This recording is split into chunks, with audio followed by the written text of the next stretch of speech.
নিরামিষ পনির ভাপা দারুণ টেস্টি একটি রেসিপি। যে কোনো দিনই ভাত, রুটি, লুচি, পরোটা, পোলাও সব কিছুর সাথেই কিন্তু দারুণ লাগবে খেতে। আজকে বানিয়ে নিয়েছিলাম। আমার মেয়ে তো অন্য কোনো সবজি ভুলেই গেছে, এইটা দিয়েই পুরো ভাতটা খেয়ে নিয়েছে। বলছে মা দারুণ হয়েছে খেতে, দারুণ। বাড়িতেই বানিয়ে নিয়েছিলাম পনিরগুলিকে আমি ছোটো ছোটো চৌকো চৌকো করে কেটে নিয়েছি। কেটে এর মধ্যে লবণ, হলুদ আর একটু লাল লঙ্কার গুঁড়ো মাখিয়ে আমি সামান্য করে একটু ভেজে নিয়েছি।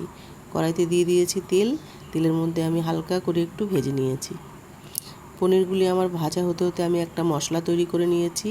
তার জন্য নিয়েছি কাজু বাদাম, পোস্ত, লাল কালো সর্ষে, একটু নারকেল, কয়েকটা কাঁচা লঙ্কা আর সামান্য 100 গ্রাম টক দই। এর একটা মিহি পেস্ট আমি তৈরি করে নিয়েছি। এবার মিশ্রণটাকে আমি একটা টিফিন বাটির মধ্যে ঢেলে দিয়েছি আর উপরে দিয়ে দিয়েছি ভাজা পনিরগুলো।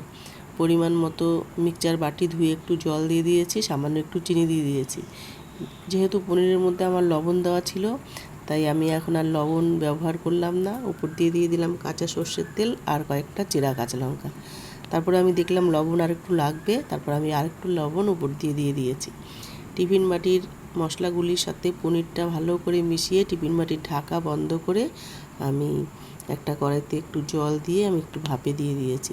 5 মিনিটের মধ্যেই আমার তৈরি পনির ভাপা, দারুণ টেস্টি একটি রেসিপি।